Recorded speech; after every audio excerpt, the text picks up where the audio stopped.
Bon midi à tous, bienvenue à votre rendez-vous avec le psy. On est légèrement en retard. C'est le fun parce que qu'est-ce que ça nous prouve?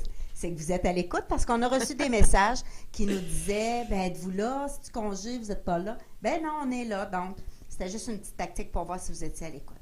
Sans blague, on est très heureux de vous retrouver en ce vendredi saint. Alors, pour nous, il n'y a pas de congé. Ce midi, notre sujet, le harcèlement psychologique au travail. J'ai ajouté psychologique et vous verrez, lorsque je vais commencer à discuter avec mes invités, que j'aurais peut-être pas été obligée de mettre psychologique et je trouvais ça très intéressant. Je vous présente mes deux invités de ce midi. Diane Martel. Bonjour Dominique. Diane qui est auteure, conférencière, consultante, auteure du livre « C'est grave ou c'est plate ». Bonjour Serge Robitaille. Bonjour Dominique. Alors Serge est coach d'affaires, propriétaire de chez Talentis Service Conseil. Alors ce midi, on va discuter du harcèlement psychologique au travail, mais aussi du harcèlement au travail. Donc, deux façons de nous joindre. Sur notre page Facebook à l'agenda Dominique, vous pouvez nous écrire, nous envoyer vos commentaires. Vous pouvez aussi nous téléphoner 88 681 6009. 88 681 6009. Si jamais vous viviez du harcèlement au travail, que vous souhaitiez garder l'anonymat, aucun problème, c'est de votre droit et nous le respecterons. Soyez des nôtres. Tout de suite après la pause, je m'entretiens avec mes deux invités.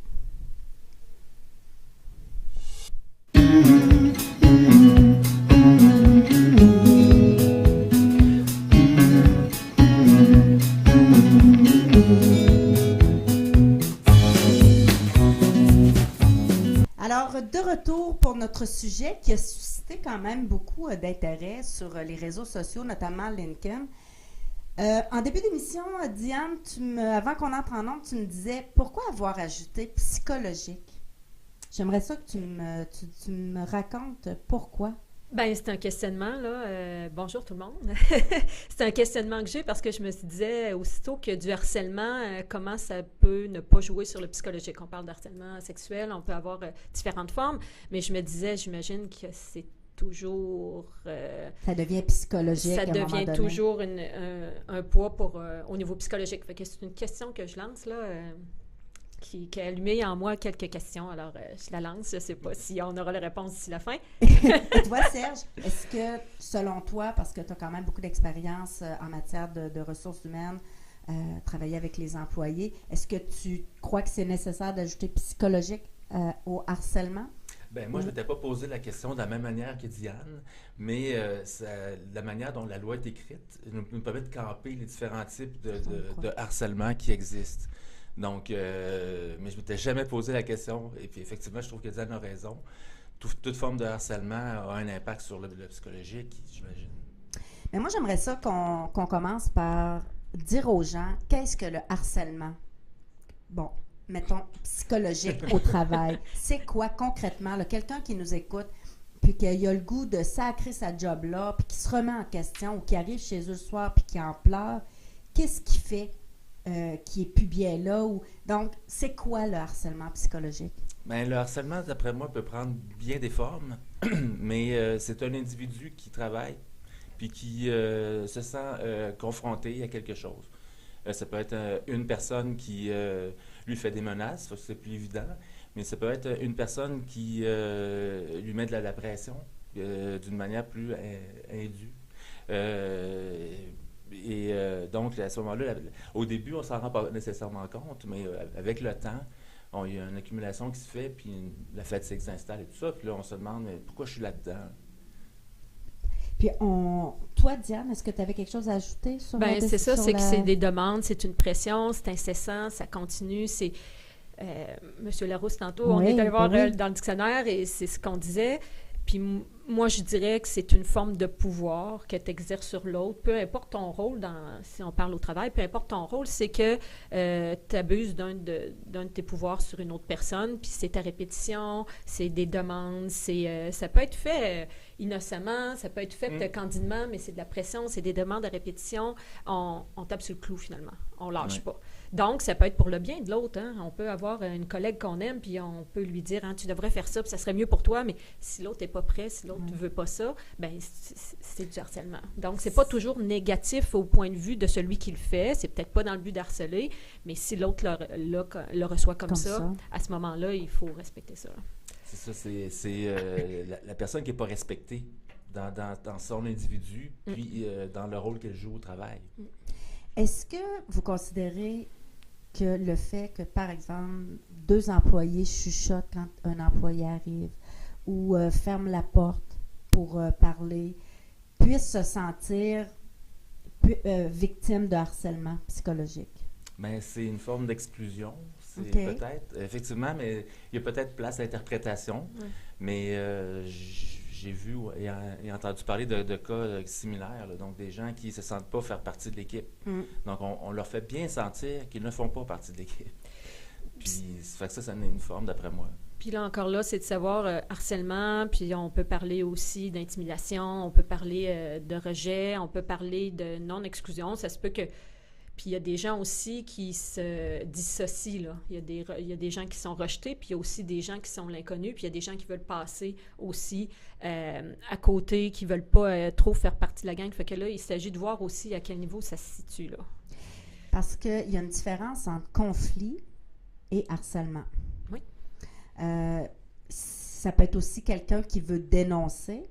Là, Diane, c'est grave ou c'est plate, ben je dénonce. Tu sais, c'est un conflit entre 2 personnes ou c'est carrément du harcèlement. Comment on fait pour identifier que c'est du harcèlement ou alors c'est un simple conflit? Bien, tu peux avoir, j'ai l'impression, un conflit sans harcèlement, puis tu peux avoir un conflit avec harcèlement. Un conflit, c'est quelque chose qui vient à l'encontre de mes valeurs, de mon poste au travail. Ça vient à l'encontre de quelque chose qui m'est cher. Et à ce moment-là, l'autre n'est pas d'accord ou il n'est pas sur la même ligne que moi. Donc, un conflit, ça peut être sain, ça peut être nécessaire pour que je prenne ma place, je me définisse, que je joue mon rôle, que j'apprenne à dire non, que j'apprenne à dire oui. Un conflit n'est pas nécessairement en lien avec du harcèlement. Donc, puis un conflit, c'est nécessaire dans un groupe, comme avec les enfants, c'est de savoir où je vais me situer, puis qui j'affronte et qui je n'affronte pas, puis vers qui je vais quand je vais avoir quelque chose de positif, puis vers qui je m'empêche d'aller ou j'évite parce que je sais qu'il est plus fort que moi lors de situations de conflit. Donc, je ne vois pas nécessairement un lien avec l'harcèlement, là.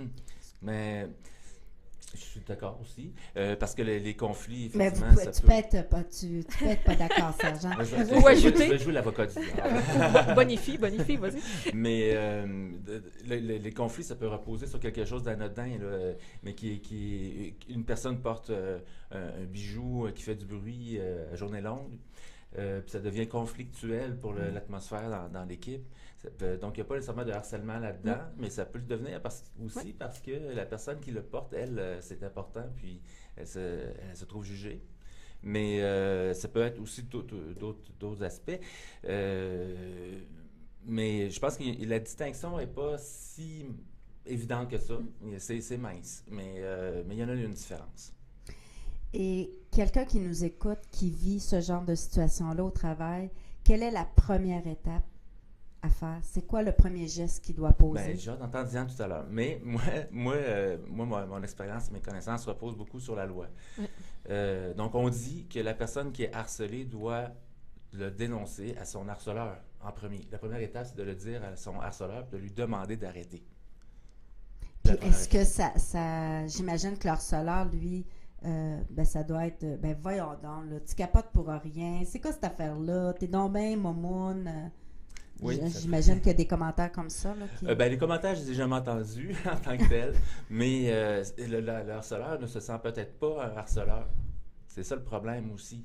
Quelqu'un qui, par exemple, tombe en amour avec une collègue de travail, puis qui, chaque fois qu'il la voit, il tombe dans les pommes, puis il veut absolument créer un contact avec elle. Ça devient du harcèlement à un moment donné. Tout à fait. Mais lui, il ne se sent pas un harceleur nécessairement. Et toi, Diane? Moi, c'est le fun parce que j'ai pas les compétences de Serge, puis c'est pour Vous ça êtes que très j'étais... complémentaires, C'est exactement. ben oui. Ben moi, je veux dire, comme je disais aux enfants, puis comme je dis aux gens que je rencontre dans leur entreprise, puis tout ça, la première personne à qui je dois en parler, c'est à moi, dans le sens où je devrais être la personne la plus importante de ma vie. Donc, souvent, quand je rencontre des gens qui me disent ça va mal avec quelqu'un, je me sens poussée contre le mur, je me sens harcelée, souvent, je vais lui dire, ben, qu'est-ce que tu dirais à ta meilleure amie si elle te confiait ça? Parce que souvent, les gens me disent, ben là, j'ai peur qu'au bureau, on me rejette, j'ai peur de perdre mon emploi, j'ai peur de ne pas avoir la promotion, tout ça. Oui, c'est beau. Mais si moi, je t'arrive, tu m'aimes beaucoup, puis je te raconte cette situation-là, qu'est-ce que tu me dirais? Puis souvent, ils me disent, ben, je t'aiderais, je te dirais de sortir de là. Fait que la première chose, c'est de dénoncer, puis là, toute la différence entre dénoncer puis stouler. Absolument. Dénoncer, c'est dans le but de faire valoir mes droits, de voir à ma sécurité émotive, psychologique, bon, tout ça. Et stouler, c'est dans le but de faire mal, de retirer quelque chose si la personne se fait mettre à la porte. Donc, de dénoncer, c'est un devoir que j'ai envers moi. Puis si jamais je suis témoin, c'est un devoir que j'ai en tant que citoyenne, en tant que collègue, si c'est devant un enfant parce que c'est quelqu'un de vulnérable ou d'une personne âgée, je dois. Donc, c'est très difficile pour la personne, pour certaines personnes, de dénoncer la situation. Je demande souvent aux gens qui est la personne la plus importante de ta vie. On me répond mes enfants, ma mère, mon conjoint. Je le sais que c'est pas facile. Mais lorsque je relance ça en disant, OK, la personne la plus importante de ta vie, c'est ton enfant. Il t'arrive avec l'histoire que tu me racontes, qu'est-ce que tu ferais pour lui? Donc, des fois, c'est juste une petite prise de conscience. Puis là, après, bien évidemment, comme dans un conflit, si j'ai un conflit avec une personne et que c'est plate ou que ça soit grave, je dois tout premièrement en parler avec cette personne-là parce que je contiens ça où ça se passe. Ensuite, je verrai, je dois élargir le champ de ma lumière rouge qui me dit, non, là, il y a quelqu'un qui va pas bien, ou tu es en danger, ou il y a une personne qui est en danger, ta santé psychologique. Bon. Donc, ce côté-là, c'est de se reconnaître comme important, de se définir qu'on est une personne, en tout cas, très importante dans notre vie, si notre enfant passe avant ou notre conjoint. Puis ensuite de ça, bien, effectivement, légalement, j'ai le droit en milieu de travail d'avoir une qualité de vie. Absolument. Mais moi, j'ai vu des collègues dénoncer une situation pour une autre collègue. Parce que voyant que celle qui était harcelée était incapable d'agir, c'est ça. Puis commençait probablement à parler de devoir quitter son emploi, d'autres gens donc, sont venus dénoncer la situation pour qu'on agisse. Puis, est-ce que ça arrive? J'imagine que oui. C'est pas toutes les entreprises là, qui ont le gros syndicat, qui ont le département des ressources humaines là, très complet. Mais, par exemple, dans une entreprise de 5 employés et moins, qu'est-ce qu'on fait si une employée vit du harcèlement, mais qu'elle sait très bien que la patronne ou le patron, il est super ami avec l'employé qui lui fait vivre du harcèlement? À qui il peut s'adresser, sachant, puis je suis persuadée que ça arrive, là. Tu sais, cette personne-là est dépourvue. C'est quoi les ressources? Puis comment elle doit faire face aux deux personnes? Je ne sais pas, je veux vous entendre là-dessus. Bien, avant que la loi soit implantée, mise en place. Ça, on parle de quelle année, Serge, à peu près? Oh, c'est une bonne question. Mais ça fait quand même longtemps. Hein, oui, mais c'est dans les 15 dernières années. OK. Oui, c'est pas si vieux non plus. Qu'on a ajouté le psychologique et les autres formes, là. Puis et au travail. Mais moi, j'ai vécu une situation en tout début de carrière où on est dans un petit bureau de 5, une employée qui revenait de congé de maternité se faisait carrément harceler. Aujourd'hui, on aurait dit que c'est du harcèlement, mais à l'époque, on n'en parlait pas, mais par le patron. Ben, c'est ça. Puis, il y a un pouvoir, lui, là, sur elle. Oui. Là. Puis juste parce qu'elle était mécontente là, du congé maternité que cet employé-là avait pris. C'est incroyable. Oui. Donc, elle lui donnait pas de travail. Elle lui parlait presque pas. Elle l'ignorait. On était 5. C'était l'enfer. Parce qu'il y a une façon aussi d'avoir un pouvoir. Si tu donnes pas toutes les informations à une employée, un employé, et que tu t'attends d'avoir des résultats, mais que tu lui... tu sais, il y a de l'info que tu lui donnes pas, puis qu'après ça, tu te dis, ben tu sais, tu travailles pas bien, ou c'est pas ce que je t'ai demandé.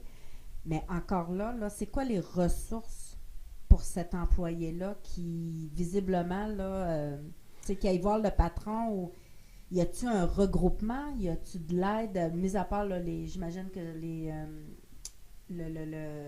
la régie des normes...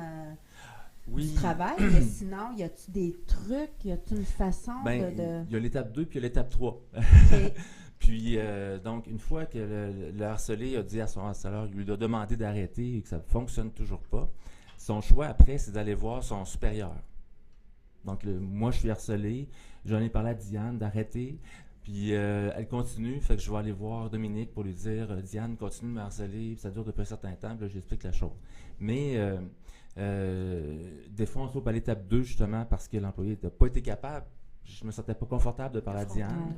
Donc, je suis allé le voir directement. J'ai préféré ça pour que ça demeure le plus discret possible quand même et essayer de trouver une solution. Puis peut-être aussi, j'aime beaucoup Diane pour le travail qu'elle fait. Je ne veux pas causer de problème, mais moi, je suis pas bien. Donc là, les départements de ressources humaines sont une solution, sont une source de solutions pour ça. Parce qu'on a le rôle d'indépendance. On doit être indépendant de ce qui se passe dans l'entreprise. Fait que généralement, c'est les départements de ressources humaines qui se retrouvent avec la gestion de cette politique-là, puis qui font enquête s'il y a lieu. Parce qu'il y en a que c'est des cas là, qui sont quand même là, à prendre au sérieux, puis qui sont très... Parce qu'ils ont un cas d'harcèlement peut avoir une incidence sur la personne là, à vie, là, si cette personne-là est détruite. Oui, puis je pense que ça fait... On se rendait pas compte de ça, je pense, l'impact que ça peut avoir sur nous. Puis on passe la majorité de notre temps au travail. Hein. Donc, puis l'image aussi du boss qui est sévère, qui est drastique, c'était aussi comme ça. Je me rappelle, moi, des propos de mon père au niveau de la business, puis tout ça, c'était le boss a dit ça, on le fait, puis il peut nous sacrer la porte si on le veut pas, puis il nous fait faire des... Je pense aussi à Yvon Deschamps, là, quand il parle du syndicat, qu'est-ce que ça donne. J'ai cette image-là qui n'est pas encore très loin d'un pouvoir qu'on pouvait octroyer au patron qui débordait un peu de son rôle de tenir une entreprise puis de la faire rouler et de l'emprise qu'il pouvait avoir sur le côté psychologique de ses employés. Là. Il y a ça aussi. Là. L'élément de fierté d'avoir un emploi aussi était très important. Là, hein? Donc, si je perds mon emploi, ça va être le drame. Fait que on endure, puis on endure. Mais c'est des facteurs importants. En début d'émission, avant qu'on entre en ondes, Diane me disait, parce que je parlais de conflits et de harcèlement, puis elle me dit c'est important les conflits. C'est important d'avoir des conflits. Bien, comme je disais tout à l'heure, c'est une façon, si je ramène ça à la base, là, quand on est jeune, moi je pense au primaire où j'ai beaucoup œuvré, 2 enfants qui ont un conflit, en principe, on les laisse aller jusqu'à temps que ça reste dans le respectueux parce que l'enfant est en train de se mesurer, prendre sa place, apprendre à dire non, apprendre à négocier, apprendre à relancer avec une meilleure argumentation. Alors, c'est nécessaire, les conflits. Je ne cours pas après, mais dans le sens où ça peut être une façon de prendre ma place, de me découvrir, de mettre mon pied à terre, c'est pas nécessairement malsain dans le sens où ça nous apprend. Éventuellement, lorsqu'on a appris à prendre sa place, puis à juger de sa valeur, puis comment argumenter, puis s'adresser aux autres, on devrait en principe en avoir de moins en moins, en tout cas d'en être les auteurs. Mais un conflit en milieu de travail, ça peut arriver si je travaille dans 2 départements différents puis qu'on n'a pas les mêmes buts, les mêmes rôles, les mêmes objectifs, le même planning, ça se peut qu'on ne se comprenne pas, mais c'est d'aller se voir puis dire, OK, sur quel terrain on peut aller pour avancer parce qu'on travaille pour la même entreprise ou le même but ou la même clientèle. Donc, à ce moment-là, ben, je pense qu'il y a une certaine maturité affective puis confiance en soi, puis je dirais même aussi, tout à l'heure, je vais oser le dire, mais quand quelqu'un abuse de son pouvoir, il faut aussi que je regarde quel pouvoir je laisse ou je donne à l'autre. Je ne dis pas que la personne qui est victime, mais il y a des personnes, comme je disais avant l'émission, je ne m'abuse, qu'il faut qu'ils apprennent à être agressives. L'agressivité qui nous permet de défendre notre bulle, qui nous permet, quand on est petit, de pleurer lorsqu'on a faim, lorsqu'on n'est pas en sécurité, lorsqu'on veut les bras de nos parents. C'est une agressivité saine qui nous permet, c'est l'instinct de survie, c'est celle qui nous permet d'être bien puis qu'on ait une bulle alentour de nous qui est satisfaisante, qui nous aide à grandir. Donc, il y a certaines personnes, si je suis quelqu'un qui veut harceler, j'imagine que je vais pointer certaines personnes. C'est pas de leur faute, mais ces personnes-là, des fois, oui, il faut s'occuper de celui qui harcèle, mais la personne qui est harcelée, parfois, j'ai le goût de dire, tu vaux ça, tu vaux pas la peine, tu vaux le bonheur de dire non parfois et de dire que tu vaux ta place dans le bureau où tu es engagé. On t'a engagé pour ça. tu es nécessaire, tu es important. Alors, j'ai le goût aussi, on n'arrête pas les démarches pour l'harcèlement, c'est pas ça que je veux dire, mais je veux que les personnes, je disais souvent aux enfants, tu mesures combien? Ben, je mesure 4 pieds, ben, je veux voir ton 4 pieds quand tu te promènes dans le corridor, puis je veux au moins que tu prennes la place de 3-4 briques au sol. Fait que quand tu te promènes, tu relèves les épaules, puis quand quelqu'un vient, puis que c'est dérangeant, tu peux froncer les sourcils, mettre les mains sur les hanches, tu peux dire non, tu peux venir me chercher, tu peux crier lorsque c'est dangereux. Ça peut paraître anodin, là, on parle d'emploi, mais lorsqu'on part déjà avec des enfants qui sont capables de, au lieu de dire « j'ai le droit », c'est de dire « je vaux ce que je vaux » et dans ces situations-là, je dénonce, bien, ça fait en sorte que j'espère qu'une fois qu'ils quittent l'école, qu'ils sont des adultes qui ont appris à prendre tous les pouces, tous les centimètres qui vont faire leur personnalité, qui vont faire d'eux ce qu'ils sont, puis de se promener les épaules hautes. Fait que je trouve que c'est important de travailler des deux côtés aussi. Et là, comprenez-moi bien, je dis pas que ceux qui sont victimes, c'est de leur faute. Je dis seulement que dans ce temps-là, j'ai le goût de dire, qu'est-ce que tu vaux? La personne a dit ça, mais toi, qu'est-ce que tu en penses?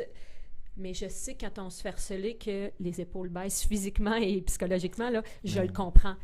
Mais j'ai le goût de m'occuper plus de la personne qui se fait harceler que de l'harceleur puis de la démarche. Moi, dans cette situation-là, c'est avec elle que j'ai le goût de travailler, de reprendre ça puis dire Ben, ça t'est arrivé d'ailleurs, puis ça t'arrivera peut-être pas ou à la même fréquence ou moins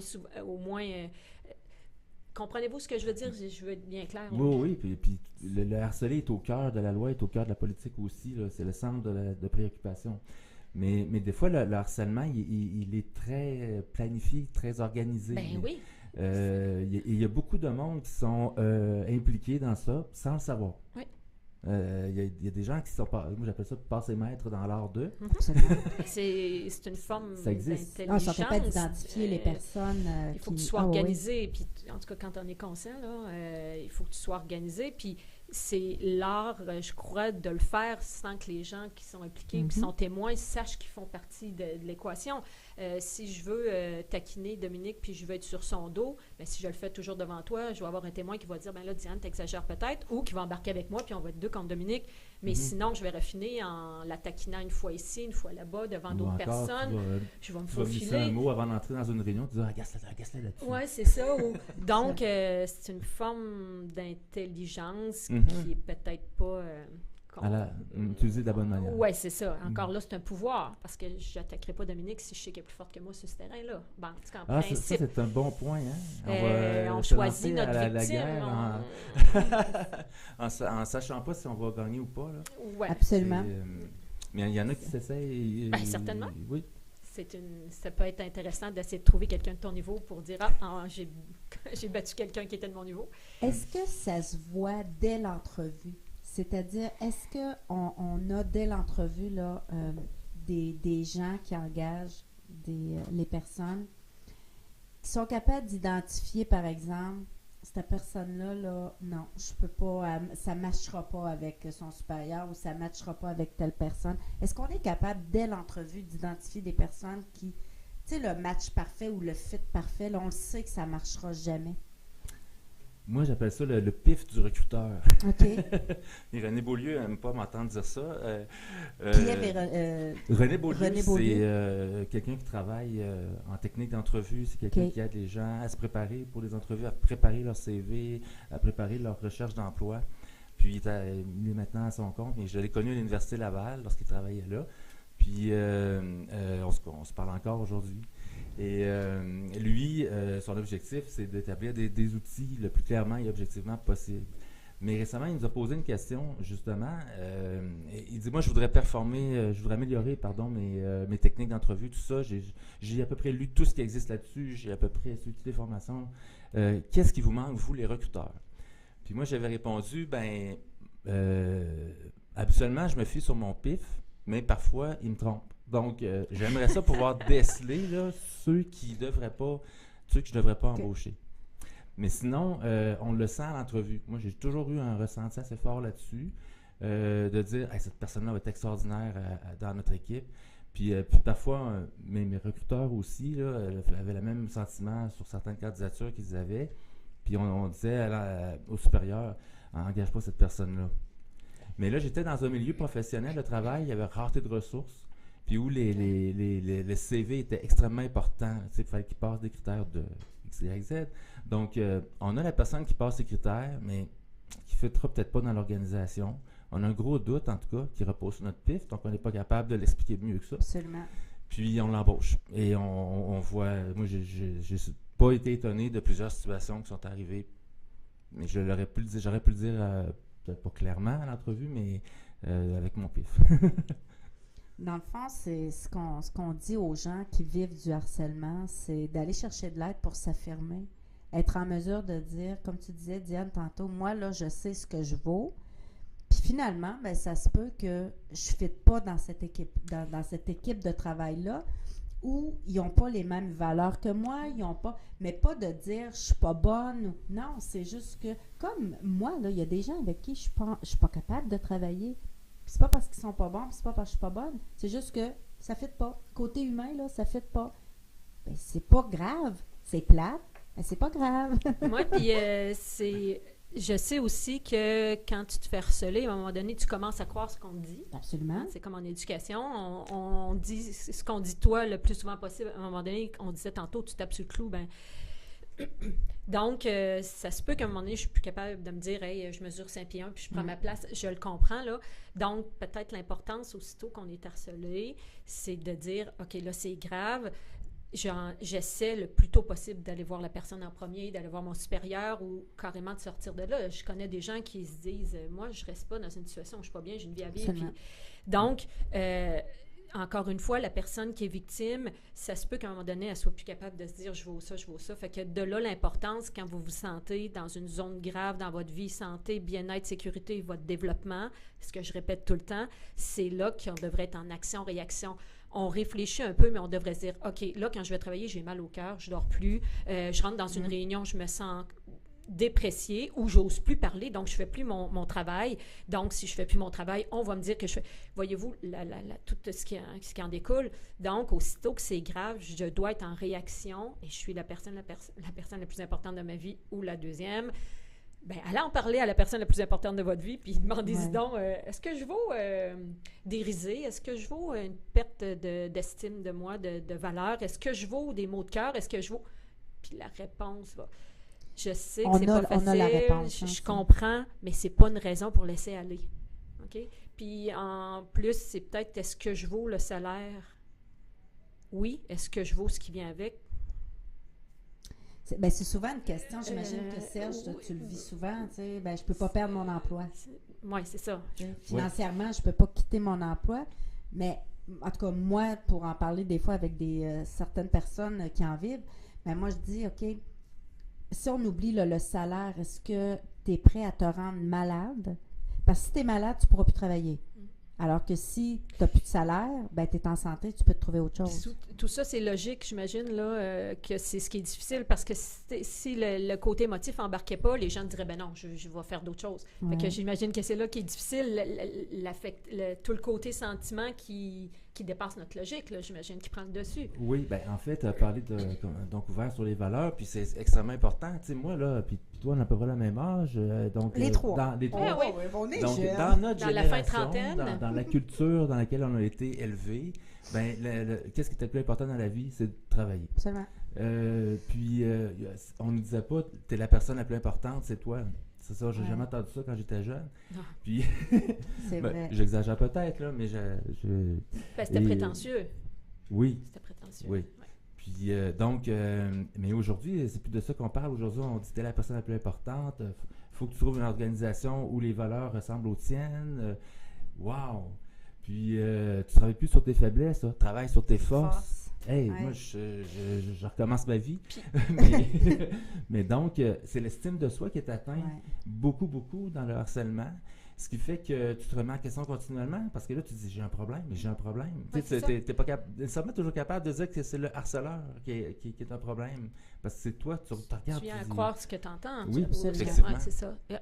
Du moins, s'il y a un doute de sommeil, on est déjà... ça va déjà mal. Puis il y a le côté aussi que lorsque j'étais plus jeune, parce qu'on est encore jeune, hein, on Très est jeune. trentaine, Oui. c'est que tu disais, je vais travailler là à la vie, à la mort. Je rentrais Aussi. dans une entreprise, j'allais faire ma vie là, fait que je me taisais, ça faisait pas trop mon... Hein, ça quitter ça son touchait une emploi. partie de ma vie. Là. Maintenant...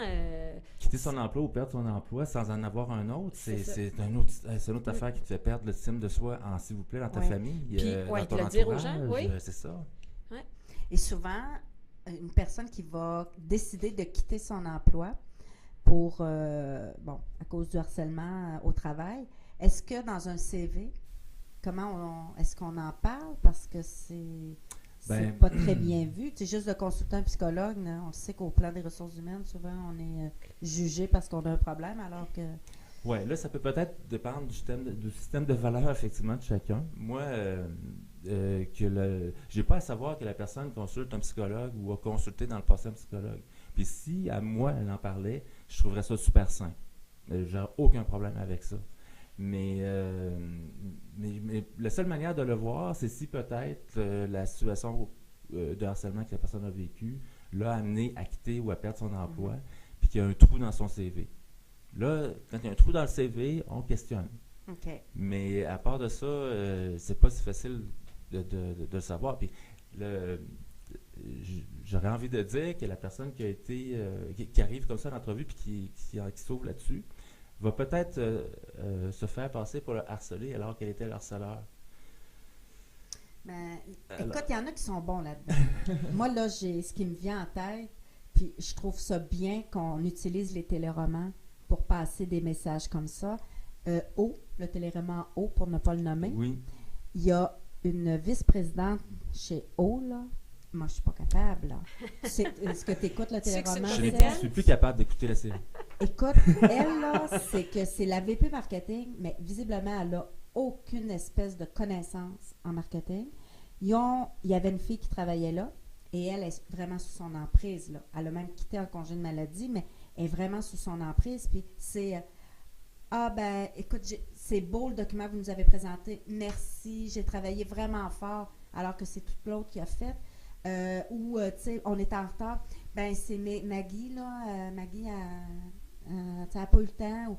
Mais là, je me dis, ben, voyons donc. Puis visiblement, L'autre Maggie l'entend. Ben oui, elle est devant elle. Ah, OK, c'est encore pire. Écoute, là, c'est comme... Mais ça, il s'en est, là. Puis je suis sûre qu'on... Quand je parlais tout à l'heure de ceux qui sont passés maîtres dans leur deux, ouais. Ils atteignent à un moment donné tellement une confiance en eux-mêmes qu'ils sont rendus qu'ils le font visiblement à face de tout le monde. Mais si ça fonctionne, pourquoi ils arrêteraient? Puis là, je ne prends pas leur part. Mais une personne qui a un comportement récurrent et qui ça lui apporte une certaine satisfaction aussi malsaine qu'elle puisse être, pourquoi elle arrêterait? J'en parle souvent parce que je reviens encore avec les enfants, mais quand on comprend ça, on comprend ensuite des comportements chez l'adulte. L'enfant qui est tannant, qui dérange, puis qui s'attrape, admettons, des copies, ça existe encore à quelque part dans les écoles, on devrait se dire qu'est-ce qu'on n'a pas compris, qu'est-ce qui vaut plus que les copies, qu'est-ce qui lui apporte. Donc, la personne qui harcèle puis que ça fonctionne, pourquoi elle arrêterait si c'est dans ses valeurs de passer avant les autres ou d'écraser les autres, ou si elle n'a pas d'estime d'elle, j'imagine. Quand tu es obligé d'écraser les autres, on sait très bien que quand tu pisses quelqu'un, c'est pour te remonter. Si je peux revenir à Dominique, ta question tout à l'heure, si moi j'étais en entrevue puis que j'étais partie d'un endroit pour harcèlement, j'espère que je serais capable, puis je le souhaite à ceux à qui ça arrive, de dire je cherche un endroit où ma valeur va être reconnue, où on va pouvoir en profiter sainement et où moi, je vais pouvoir me développer pour être encore meilleur pour cette compagnie-là et vice-versa.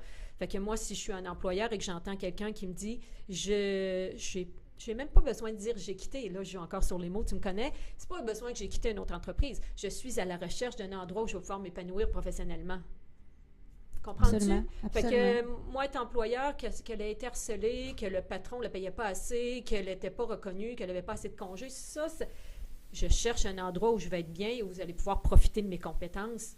Je trouve que c'est encore une belle façon de passer par soi en premier, puis ensuite de trouver un milieu où tu vas être reconnu, puis lorsqu'on est reconnu, vous le savez, ensuite on peut s'abandonner et s'inscrire et s'engager dans une mission.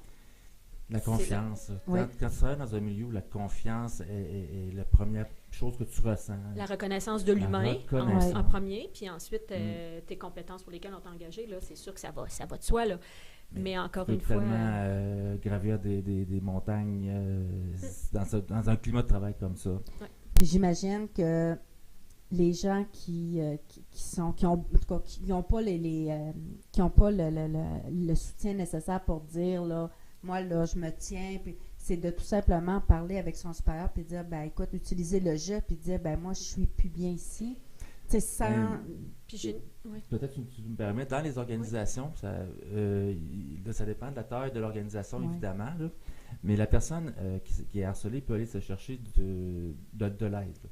Dans les entreprises d'une certaine envergure, on va retrouver des programmes d'aide aux employés Tout à fait. où ils ont une assurance collective qui rembourse les frais d'un psychologue. Ça peut être une première étape bien importante. Ça n'a pas trop de préjugés avec tout ça, évidemment. Puis sûrement que autant le programme d'aide aux employés que le psychologue va l'aider à s'affirmer, puis à franchir les étapes nécessaires. Mais sinon, il faut aller au CLSC, il faut en trouver de l'aide. C'était ça ma question, parce que Dominique, tantôt tu parlais quand c'est ton employeur qui fait de la pression, quand tu es dans une petite entreprise ou même une grosse entreprise, puis qu'on n'est pas à l'aise d'aller pour le PAE, le programme d'aide aux employés. C'est ça, tu conseilles d'aller voir dans une ressource communautaire ou dans une ressource au niveau de la santé. Oui, parce que ces gens-là ont des compétences fabuleuses, là, ils ont le tour de nous faire comprendre les choses d'une manière différente qu'on les a toujours, on les entend tout le temps. Puis là, à un moment donné, là, il y a une lumière qui s'allume.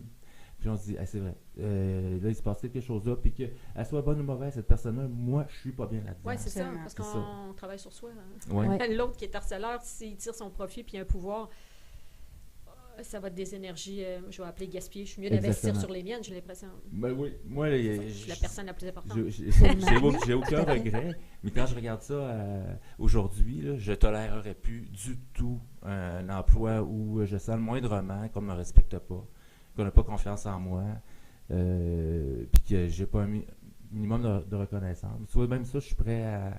Je dis toujours, je n'ai pas trop besoin, mais fait que c'est particulier. Là. Puis encore une fois, tes reconnaissances en tant qu'ingénieur ou tes reconnaissances en tant qu'humain, il y a ça aussi. Si je sais que je suis engagée pour telle tâche, ben que mon patron vienne me donner une tape dans le dos toutes les semaines, je ne l'aurais peut-être pas, j'ai été engagée pour les tâches X, Y, Z, mais d'être reconnue en tant qu'humaine, là, il y a une méchante marche. En tout cas, selon mes valeurs à moi. C'est important. Mais être reconnue comme une personne dans un milieu de travail, pour la personne pour qui sa première valeur, c'est d'avoir un emploi. Là, c'est pas le succès. Hein? C'est pas winner, mais pourtant, c'est ça que ça devrait être. Oui. Absolument. Ce fut fort intéressant d'échanger avec vous. Merci beaucoup. Merci pour l'invitation. Merci. Donc, je rappelle, Serge, toi, tu es coach et consultant. Exactement. Chez Talentis Service Conseil. Donc, les gens peuvent te trouver sur Internet, j'imagine. Oui, ils devraient le trouver facilement. Et Diane Martel, consultante aussi. Puis, dans le fond, ton livre, C'est grave ou c'est plate, tu l'as écrit d'abord pour les enfants. C'est pour les intervenants, oui, c'est ça, des gens qui œuvrent avec des enfants entre 3 et 12 ans, mais encore là, je le répète, il y a une trentaine de pages qui s'adressent au développement là, sur les 4-12 ans, mais ça nous fait comprendre bien d'autres choses pour un petit peu plus jeunes et un petit peu plus vieux. Mais c'est ma philosophie, là, si vous allez voir sur mon site, je travaille maintenant avec des gestionnaires à faire le ménage dans qu'est-ce qui est grave ou ce qui est plate, puis après, qu'est-ce qu'on fait avec ça, puis quelle ampleur on y donne. Vous pouvez me trouver sur Facebook aussi. Oui, alors, parce qu'on peut acheter ton livre en ligne aussi. Certainement. Super beau livre. Merci beaucoup d'avoir été là. Je vous souhaite une belle fin de semaine de Pâques. La semaine prochaine, notre sujet, la mort. La mort. C'est le printemps, mais moi, j'ai le goût qu'on parle de la mort, apprivoiser. On vous fera part des invités qui seront avec nous cette semaine. Alors, vivez une magnifique fin de semaine de Pâques. Pour ma part, moi, à Pâques, je n'offre pas de chocolat, mais je fais des semis avec mes petits-enfants. Alors, voilà. Merci beaucoup d'avoir été là et je vous souhaite de vivre une magnifique fin de semaine. À la semaine prochaine.